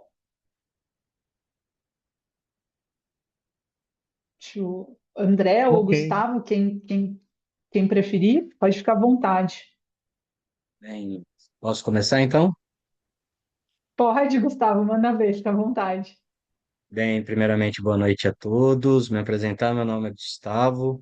Eu fui auxiliar técnico da equipe feminina do Atlético Paranaense ano passado, antes da dissolução da equipe, e hoje inicio um projeto de futebol feminino chamado Guarás Futebol Feminino aqui na minha cidade de São Carlos, no interior do estado de São Paulo. E era só mesmo para acrescentar um pouco daquelas políticas públicas, né, de investimento, acessibilidade. O início do nosso projeto, a gente teve a tendência exatamente de oportunizar a prática do futebol para crianças, adolescentes, né, do gênero feminino, né, o futebol de mulheres. E a gente esbarra em grandes dificuldades de investimento. A gente já conseguiu, né, está tentando através da LIE conseguir esses investimentos. É realmente um processo muito árduo. Já fazem mais de 6 meses que a gente está nessa luta para ser aprovado, para ver se a gente consegue o investimento. Uma das grandes dificuldades, campos com bom gramado, com boas condições para que a gente possa receber essas meninas e seus familiares para conhecer o projeto, conhecer nossa estrutura de profissionais. A gente já desde o início, juntamente com a Mônica, ex-atleta, a gente quer oportunizar que mais mulheres participem do comando técnico, que sejam estimuladas a participar desse futebol de mulheres, mas o transporte, campo, material humano, material físico é muito difícil. Então, acho que é uma luta em comum, né? Eu acho que a gente tem um longo caminho para percorrer e acho que faltam políticas públicas de acessibilidade. Obrigado, professora. Espero que a gente possa conversar em breve. Perfeito, Gustavo. Obrigada também por ter compartilhado a sua experiência em São Carlos. Oi, Yara. Oi, boa noite. Não tô conseguindo levantar a mão o desenho. Vou me apresentar novamente. Sou Yara Pereira, sou aqui de Salvador. Eu coordeno um time de futebol feminino há 28 anos e sou professora e sou advogada. Mas vamos lá. Minha paixão é futebol. O que eu gostaria de acrescentar, e talvez nessa conversa aqui saiam duas perguntas para a professora, é que esse diagnóstico, essa pesquisa que a senhora vem mostrando no curso, muito interessante, importantíssimo, adorei ver e entender. Porém, eu acredito, acredito que é uma visão minha, é necessário ter uma pesquisa, um diagnóstico mais amplo do futebol feminino no Brasil, do Brasil, né? Porque são regiões totalmente diferentes, né? Com realidades discrepantes. E falando aqui especificamente do Nordeste, aqui na Bahia, onde eu me encontro, existe até um diagnóstico que está sendo feito agora para identificar os times de futebol feminino, não só os times, os projetos também sociais, né, que trabalham com futebol feminino, que é importante, que no caso aqui da Bahia são os que alimentam o futebol profissional, né, porque a base, o amador é que empresta, que doa, né, que leva as meninas, as jogadoras para o profissional, mas eu acredito que tem que existir uma política pública a nível Brasil para fazer esse diagnóstico. Inclusive, eu não sei se vai sair talvez uma pergunta dessa do que eu vou falar agora. Eu venho estudando, em 2023 houve a estratégia do futebol feminino, em que o governo federal é um decreto, se eu não me engano. E agora também está saindo uma PL aí, né, é o marco do futebol feminino, ou algo desse tipo. Já imprimi, já estudei, já li bastante esse projeto de lei. Me parece que existe um caminho agora para uma luz no fim do túnel, né, para que a gente consiga desenvolver melhor o futebol feminino. Uma pergunta, professora. De que forma essa estratégia do futebol feminino, que foi lá de 2023, e que essa PL vai impactar nas ações, não só das federações, mas também dos clubes e do poder público também, são esses três entes, né, importantes para o desenvolvimento do futebol feminino. De que forma essa estratégia que foi 2023, que eu não, infelizmente é a minha opinião minha, né, eu não consigo enxergar ainda de 2023 para cá uma ação mais robusta por conta dessa estratégia, e essa PL que está saindo, de que forma isso vai impactar dentro das federações, dos clubes e do poder público, para que a gente possa também, né, beber um pouco desse desenvolvimento do futebol feminino, porque aqui, pelo menos no Nordeste, está demorando um pouco a chegar. E, Yara, briga. Oi, desculpa. não, eu só vou deixar mais uma perguntinha. Quando a senhora falou sobre as treinadoras, dessa pesquisa com relação às treinadoras, se são as treinadoras que têm licença ou só são treinadoras de modo geral, porque existem treinadoras, né, com licença e treinadoras sem licença. Pronto, Qual das pesquisas, Yara? Só para eu saber, para eu responder certinho. sim. Ah, a Bom, pergunta da é, pesquisa? quando você Não, a falou se eram pesquisa, na verdade, treinadoras eu com fiz licença ou um. se... Ah, da pesquisa da treinadora, você está falando. Tá, tá bom. Se Vou, é vou responder tudo 100% das então agora. treinadoras com licença. Tá. Bom, vamos lá, gente. Eu vou começar até de trás para frente. Primeiro, Yara, do que você falou, do desafio que a gente tem em relação às pesquisas aqui no Brasil. Se você reparar, quase todos os estudos que eu estou trazendo são de fora. O que que a gente tem de estudo com gestão do esporte e futebol de mulheres no Brasil? Não tem. A gente quase não tem. A gente está dando os primeiros passos agora. Então, essa é uma limitação para a gente, inclusive, conhecer as diferentes realidades dentro do próprio Brasil. Eu acho que isso a gente tem que assumir, assim, tranquilamente a nossa limitação como ciência e como pesquisa nesse estágio atual. O que eu sei é que começam a ter algumas pesquisas pipocando aí em alguns lugares. Por exemplo, aqui eu vi que tinha no grupo aqui a Camille, que é uma aluna de mestrado que vai fazer uma pesquisa especificamente, já está fazendo, sobre as mulheres no Sergipe. Então, ela vai tirar uma fotografia ali desse cenário. Perfeito. Então, tem outras mulheres aí na Bahia que podem começar, e aí sim a gente vai tendo esses recortes e conhecendo cada realidade especificamente. Acho que a gente, acho que é legal você trazer essa provocação para nós aqui que estamos nessa posição de pesquisadoras. Em relação à questão dos valores que foi citado anteriormente, eu já vou voltar da pesquisa do Ministério, porque a Sandra está aqui e ela vai poder falar melhor. Na questão dos valores do curso da CBF, eu concordo com essa angústia que é colocada aqui. Quem que se torna treinador ou treinadora no alto rendimento hoje em dia? Quem tem acesso a dinheiro para pagar essas licenças. É isso, você tem um corte de classe muito explícito. As licenças são importantes? Com certeza. As licenças vêm para ajudar? Com certeza. Tem bons professores e professoras nas licenças? Com certeza. Qual é o problema das licenças? Que elas não chegam à população. Que muita gente que quer fazer não consegue por conta da questão financeira. Então, eu acho que essa é uma crítica que tem que ser feita mesmo. Assim, eu compartilho com o que foi colocado aqui. Existem estratégias para tentar driblar essa questão financeira da licença? Existe. E aí eu vou falar da federação, que eu sou mais próxima e que eu já vivenciei, que é a Federação Paulista, e até já colocaram no chat.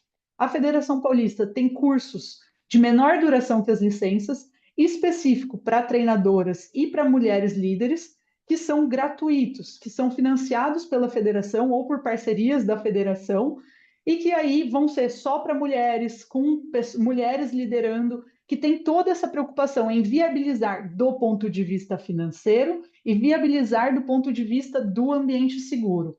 Lô, se eu tiver errado ou se tiverem outras ações, daí você complementa. Mas eu já participei, né, de curso de liderança da Federação Paulista, assim, sem pagar, gratuito, com pessoas muito boas ali à frente. Então, se as federações estaduais também assumissem um pouquinho mais que fosse esse papel de querer ajudar, a gente conseguiria alcançar mais mulheres, a gente conseguiria fazer melhores cursos, tá? Ju, só para Oi, Lô, só para diga. complementar, sim, além dos cursos só para mulheres, também tem bolsas, né, para todos os filiados da Federação Paulista e também tem prioridade, as mulheres têm prioridade nas bolsas, né, que a federação tem em todos os cursos que acontecem das licenças no estado de São Paulo.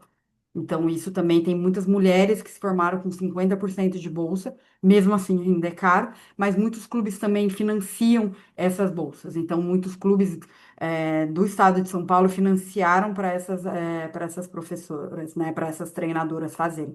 Então, São Paulo sai na frente com desses incentivos com cursos exclusivos para mulheres ou para essas licenças, essas bolsas para os seus clubes filiados ou projetos, né, de futebol feminino também. Perfeito, Lô, perfeito. Agora, sobre a questão do mapeamento, né, do diagnóstico do futebol feminino ali feito pelo Ministério, eu participei dessa pesquisa, Yara, junto com a Sandra, né, que já está aqui com a gente, que naquele momento estava ocupando essa diretoria ali dentro do Ministério. Deixa eu até parar aqui para todo mundo também conseguir ver ela com mais calma.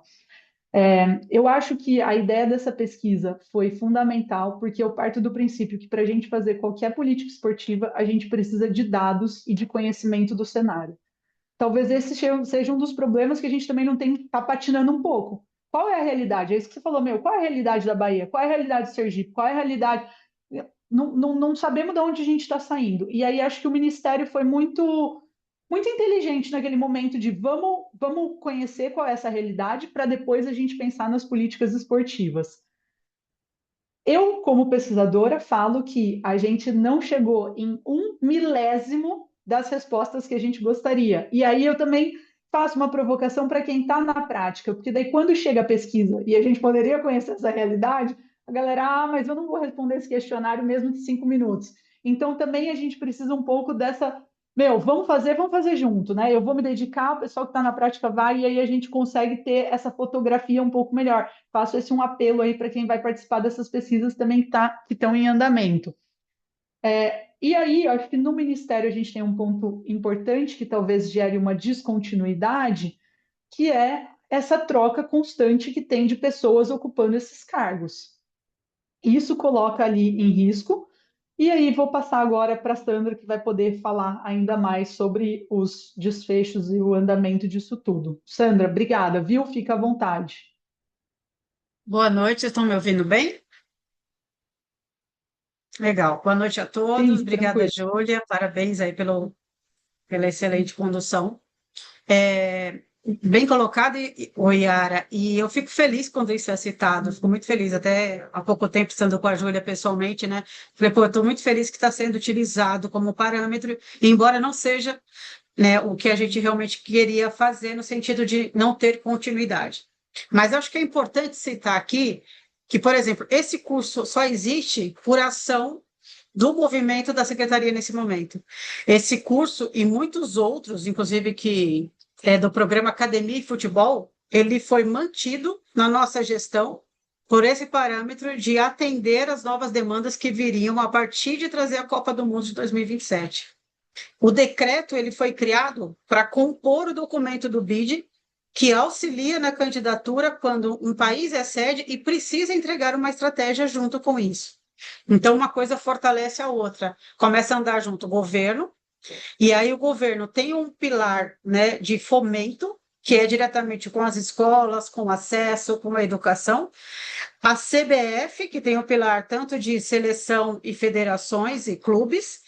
E então, começa a andar em paralelo para que se venha trazer uma Copa para o país. O que aconteceu a partir do momento da estratégia, do estudo, e aí a gente foi muito feliz na parceria com a Júlia e com a Unicamp, porque a gente não ousou fazer nada sem fundamento acadêmico. Então, a gente foi muito feliz na parceria, porque naquele momento a gente não tinha nenhum recurso para isso. O que andou? Esses cursos gratuitos que hoje são realizados, e são vários, inclusive, né, eu parabenizo aqui a Universidade, né, de Santa Catarina por estar fazendo e mantendo a excelência. Essa pauta do futebol feminino, esse curso e esse programa Academia de Futebol foi mantido em algumas universidades federais e era algo que iria acabar, porque não tinha um interesse direto naquele momento por sustentar essas demandas. Tinha mais uma ameaça de fim do que de sustentação. Outras coisas. Foi levantado através dessa pesquisa que de 100% dos beneficiários dos programas de governo, 96%, em torno de 96%, se não me engano, né, Julia, 95%, eram homens, apenas de 4% a 6% mulheres. E aí foi implantado como governo, como política pública, que quando tem verba do governamental, né, tem que atender meninas ou tem que ter núcleos de meninas. Então, capacitação, maior número de meninas beneficiárias. A proposta do PL, ela vem agora para sustentar aquela provocação que é feita antes, porque existe um movimento antes. A questão dos avanços de atender mulheres atletas, sabe, com benefício, mulheres atletas não, desculpa, atletas gestantes. A questão de fortalecer a questão da lei de incentivo, né, como permanente, essa abordagem também. Então, assim, tem acontecido vários movimentos. Além disso, o Ministério sai de 2 a 4 milhões que tinha no primeiro momento para 18, mais ou menos agora, sendo que parte dele é voltado para o desenvolvimento de meninas e mulheres no Brasil devido à Copa. Então, tem muito avanço que às vezes não é enxergado. E para eu não me estender tanto, em Porto Alegre foi inaugurado o Centro de Desenvolvimento do Futebol Feminino. Isso também vem dessa verba e dessa estratégia. Em outras unidades está sendo inaugurado também. O que não acontece às vezes é que não é na velocidade que nós queremos, não é na quantidade que necessita ter, né? Um programa, ele teve várias reivindicações para ser descentralizado, verba na região sudeste, porque São Paulo, né, é bem desenvolvido, e voltar para o Nordeste e Centro-Oeste. Inclusive, a gente está fazendo algumas ações com a Copa Maria Bonita, né, Nordeste e Sul, por esse motivo. Então, tem muitos avanços que ainda não é no ritmo que nós queremos, mas existe avanço e isso veio a partir da criação da estratégia. Então, assim, obrigado pela pergunta e pela oportunidade de poder falar isso, né? E toda vez que eu vejo o curso, eu já vejo lá academia de futebol ou futebol feminino, tá? Isso é uma das melhores sementes que ficou da estratégia, tá bom? Obrigada, Sandra, obrigada. André, você levantou a mão aí também, você quer complementar? Eu gostaria de falar sim, boa noite, parabenizar pela iniciativa do curso. Eu quero fazer um comentário, uma reflexão. Eu espero que não seja nada polêmico, mas assim, eu estou entre as primeiras mulheres do país com pós-graduação em futebol, como treinadora de futebol. Minha formação é de 1990 pela UFRJ. Numa turma de 25 homens, eu era a única. Eu também sou da primeira geração de jogadoras, não fui craque, mas estava lá em 1983, campeã juvenil de futebol feminino e tal. Tenho mais. Olha, eu já perdi as contas, eu tenho que fazer as contas, mas eu tenho no mínimo, entre 18 e 20 anos como membro do Sindicato dos Treinadores de Futebol Profissional do Estado do Rio de Janeiro, e fui a última presidente dele, a segunda mulher no país, primeira no Rio, tá? Agora, meu mandato terminou no passado. Quando a gente fala de política de inclusão de mulheres, tá? Estou falando da minha experiência, eu, André, que comecei lá na Guerra de 14, lá atrás, numa época que não se sonhava com nada disso, era só, né, e tal, pancada. E também tem licença C da CBF, mas enfim. O que eu quero dizer é o seguinte: na convivência com os homens, tá? O que eu aprendi e sempre tive essa curiosidade de tentar entender esse preconceito, por que dessa discriminação, por que que a gente incomoda tanto nesse aspecto, tá? Então, assim, por que que eu consegui sobreviver nessa história toda aí? Eu sempre estive em pé de igualdade de conhecimento e sempre dominei a cultura do futebol, até então masculino. Então, se você fosse falar de molecagem de rua, de brincadeira de rua, daquela vivência que o homem tem na rua, eu tinha essa bagagem. Então, eu sempre conheci todas as expressões, sempre conheci todas as molecagens, sempre convivi em pé de igualdade com isso. Quando você ia entrar e você vai falar de jogo, de história do futebol, sempre acompanhei isso tudo. Se você for falar de política de futebol, sempre acompanhei isso tudo. Então, a gente tem que ter um cuidado dessa inserção das mulheres, tá? Porque é assim, é que nem a jogadora de futebol. A menina que aprende a jogar futebol no meio de menino, ela tem uma experiência bastante diferente daquela menina que começa futebol somente com meninas. Então, se você é mulher, você entra no futebol, quer ser treinadora, se você entra muito crua, muito despreparada e você não domina essa cultura, você vai sentir o tranco, porque sempre vai ter um espírito de porco para falar: ah lá, tá vendo? Não sabe nada. Tá entendendo? Só que isso nem todas vão sacar, tá? E no meu caso, eu não tinha muito para onde correr, porque só tinha homens como referência. Tudo que eu aprendi de futebol, eu aprendi no meio de homem. Não tinha referencial feminino, nem para treinadora, nem para jogadora, nem para nada, tá? Mas nesses diálogos que eu tenho com vários treinadores, com várias pessoas, o que sempre diz é isso, né, Andréia? Você sempre falou igual a gente. Quando tinha uma piada machista, essas coisas, eles falavam assim, um professor dando aula. Aí, pô, poxa, tem uma mulher no ambiente, pô, você tapa o ouvido, eu tapava o olho. Eu queria escutar e mandava de volta também. Você tá entendendo? Pô, tinha dias que era difícil, tinha dias que eu ficava chateada, irritada, magoada, quantas vezes, mas eu sempre me sustentei ali, toda a oportunidade que eu tinha, eu sempre devolvi com conhecimento. Então, podia, e até hoje é assim. Aquele grupo que o Oswaldo de Oliveira citou, dos 150 do WhatsApp, eu fiz parte daquele grupo. Eu, como presidente do sindicato, eu fui oposição a essa federação que está aí, esses representantes estão aí, a FPF. Cortei o pão que o diabo amassou, porque fui a primeira mulher, né, nesse meio, nesse movimento, e as minhas opiniões eram contrárias, eu as manifestei. Então, assim, a gente tem que ter as políticas para as mulheres, sim, mas a gente não pode ter discurso de vitimismo, tá? A gente não pode ter esse discurso de coitadinha, entendendo? Porque isso não nos ajuda, isso não nos fortalece, entendendo? A gente tem que estar ali fundamentada com conhecimento, a gente tem tudo que tem direito, mas como o próprio futebol feminino não pode ter esse discurso de coitadinha, entendendo? Porque o que eu enxergo claramente é que a mulher que entra no futebol, ela entra porque ela gosta muito, que ela se garante. Se garante porque ela sabe, se garante assim, como mulher para enfrentar e querer ganhar essa queda de braço. Você está entendendo? É. Porque senão, deixa eu só Ou, concluir, porque senão eles mesmos não valorizam a gente. Eu estou falando pela minha experiência, eu estou com 59 anos, estou nisso como treinadora desde 90, tá? É óbvio que muita coisa mudou, mas eu achei importante dar o meu relato dessa experiência de vida. Andréa, obrigada por ter compartilhado aí sua história como uma pioneira também de mulheres que ocupam esses cargos de liderança no futebol brasileiro. E eu acho que o que você traz só reforça isso tudo que a gente estava conversando hoje, ó. E eu vou te pontuar aqui tudo que eu anotei. Primeiro, a importância desse. Uma vez, só contar um ponto antes. Uma vez a gente estava conversando com a principal estudiosa sobre mulheres em cargos de liderança no mundo. Sim, a referência, assim, que eu poderia passar para todo mundo aqui. O que a gente fez de pergunta para ela? Viu?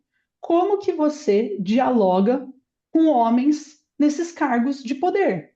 É isso, você é uma mulher sozinha, entra numa sala, numa reunião com um monte de homens ali dentro, e como que você faz para ser ouvido? Sabe o que ela respondeu para gente? Com dados. É isso. Ninguém vai querer saber ali da experiência dela sozinha, dos motivos dela. O que ela usa para provar ou para mostrar as necessidades das políticas esportivas são, de fato, os dados. Então, por isso que a gente aqui, por isso que a importância de todos esses cursos, para nos munir de informação e para, com essas informações, a gente mostrar para esses gestores, de fato, a desigualdade existente e a necessidade das políticas esportivas. Acho que esse é um ponto que você falou. Segundo o que você falou, você começou falando e você disse uma palavra que eu anotei aqui na hora. Você sobreviveu para chegar nessa posição que você está. Eu não consigo imaginar, Andréia, tudo que você passou, honestamente, assim, eu não consigo. E eu acho que é uma responsabilidade nossa como sociedade garantir para as próximas gerações que elas não precisem sobreviver como as de vocês. Que a gente consiga fazer desses caminhos para as futuras mulheres caminhos muito mais suaves, muito mais tranquilos, para elas não precisarem passar por todas essas violências e desafios. Acho que é isso, por isso que está todo mundo aqui hoje, né? E sem dúvida nenhuma, se com currículos iguais, né? Foi o que a gente mostrou no estudo.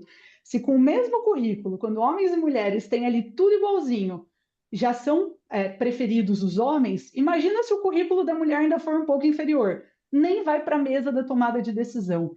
Então, o que a gente vê hoje é justamente isso. Tem que ter qualificação, porque com o mesmo currículo ela já não vai ser selecionada. Então, ou a gente coloca as políticas impositivas de que tem que ter um percentual de mulheres para garantir que com os mesmos currículos elas entrem nesses processos, ou o que acontece, que é o que a gente vê, as mulheres que ocupam esses cargos de liderança hoje em dia têm o dobro, o triplo dos currículos do que os homens, porque é só assim que elas se sustentam e é só assim que elas vão ganhar ali os debates e se provam como de fato competentes. Então, eu acho que o que você traz aqui da sua experiência própria está muito alinhada com o que todos esses estudos estão mostrando e com todas as políticas que a gente tem apontado como necessárias, tá? Então, te agradeço aí por isso. E, Gente, acho que pela discussão toda que a gente fez aqui, já são 5 para as 9, né? Eu entraria numa nova leva aqui, a gente discutiria um pouco das competições agora, mas eu acho que não compensa entrar até pelo horário. Minha sugestão vai ser a gente finalizar aqui hoje. Aí, se possível, amanhã eu começo muito rapidinho, trazendo um pouco desse panorama das competições, algumas boas práticas e alguns desafios. E aí, em seguida, a gente já vai para essa conversa geral com a Ana Lorena e com a Rafa, tá bom? E aí a gente faz mais um bate-papo mesmo. Pode ser? Tudo bem, Juliano? Partir para essa estratégia? Sim? Tranquilo, Júlia. Tem procurado, conforme a gente conversou, né? A questão do horário, né? De manter até que várias pessoas programam. Então, não tem problema amanhã de reiniciar e seguir essa dinâmica conforme a dinâmica que você sugeriu. É, Ainda temos mais 4 minutos. Não sei se a Ana ou se mais alguém gostaria de falar, mas senão a gente vai encerrando por aqui.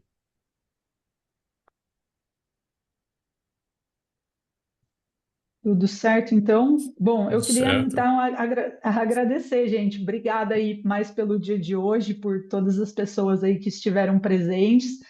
Obrigada também. Eu vi que vocês deixaram vários comentários ali no chat durante a aula.